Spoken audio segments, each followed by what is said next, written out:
Hi you lot, it's me again. She's uploading again. So this time again, we're going in with quite a longish set, which you know we love for the content, which I have said before. And how stunning is this colour? Absolutely love it. Don't know what it is though. I'm gonna be one of them people. I know it's a Glam and Glitz colour.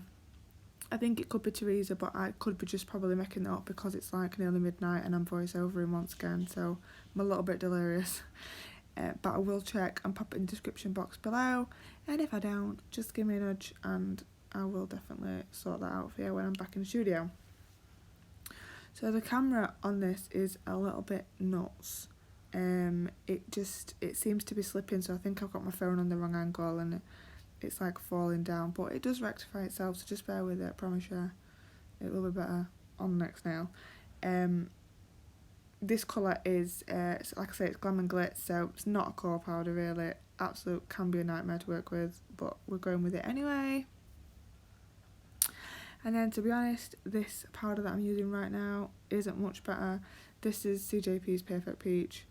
You know I don't really say bad things about CJP because I'm here for it, I do adore it, but this powder is a nightmare. I don't know, it's probably me, it's just a fucking nightmare. Sorry for the swearing.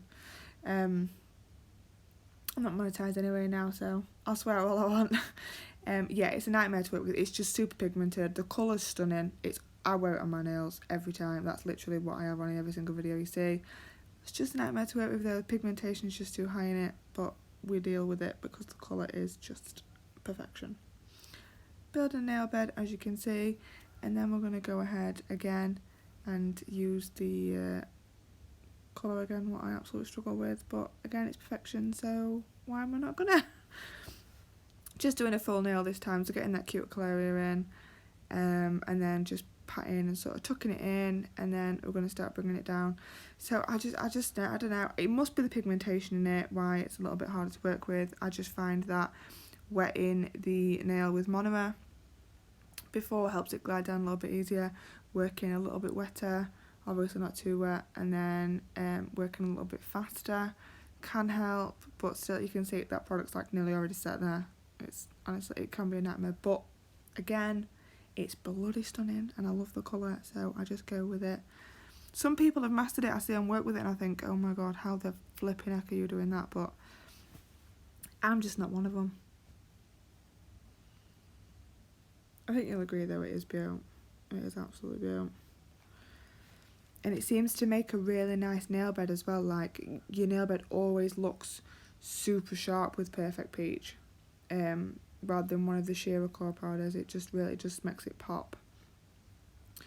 Then I'm going to use this super cute like multi-reflected glitter on the index finger. Couldn't even see what finger it was then.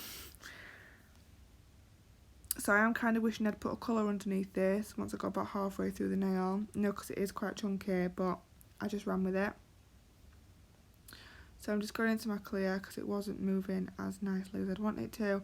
So I'm just, if you just pop a little bit more clear powder on there, just makes it a little bit more movable, a bit playable. It is really nice though, and you'll see every so often I do give it a little wiggle because I just want to see. I just want to see it shifting in the light. And just like everyone else, we can't say no to a bit of glitter, can we? I'm just using nice small movements and just patting it. I think I say the same in every single video, like you guys have got sick of hearing me say the same thing now. I'm just making sure everything's covered. We don't want no clear bits in there. We want it to be super shiny.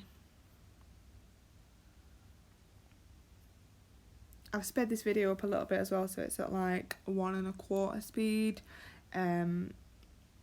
just so it's not as long a video and you guys don't get as bored. I don't actually work that quick. Would be nice, it would be very nice, but unfortunately no. So then you can see that I have refined my smile line, and then I'm going in with that beautiful colour again. This is the Glam and Glitz one. So I'm just because you can see like you got to work quite well with it and like paint with it rather than build with it. So I'm just pushing it right up into that wing area, cleaning my brush all the time, making sure nothing's stuck in there. And then we're just going to neaten up the edge. And I've only done a really super thin layer, like I say, because I am going to apply glitter over here. So I've gone into my clears, adjusted in the background, and then into the glitter. I'm just placing that on top. Getting rid of any excess on my brush. A little bit more clear to make it a bit more playable. I only do the second bead of clear when it is quite a chunky glitter. Like I said, just to make it a little bit more pliable and a bit more easier to move. Making sure I've got a nice clean smile line. And then same again, brushing it right up into that wing area.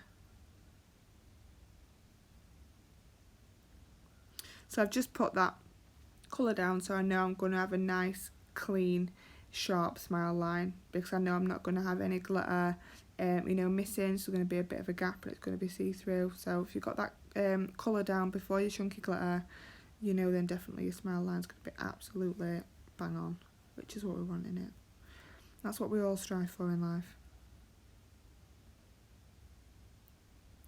Going with the same colour again, exactly the same method. Just pushing up. I've got a little bit more product on this time because this is going to have no glitter on top. This is going to be just the colour. So even when I'm painting it on with a product like this, with quite like a wet working product, I do like to make sure the whole of my smile line is covered.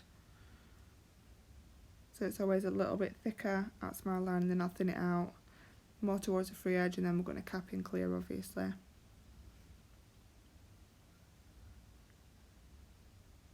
Just wiping that down, and then we're going to get rid of any excess, like so. Neaten it up, and then cap in clear.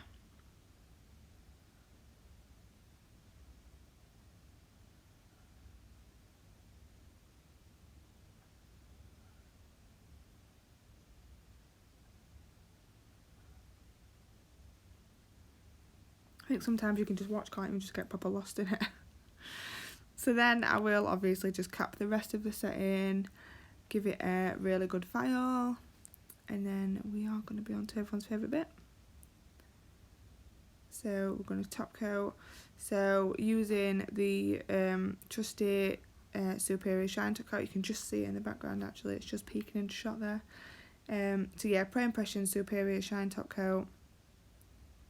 Absolutely love this top coat. It's like the perfect consistency. It's not too thick, but it's not too thin. And it just literally, it's called Superior Shine, and that's literally what it does. Like, it gives the superior shine. I absolutely adore it.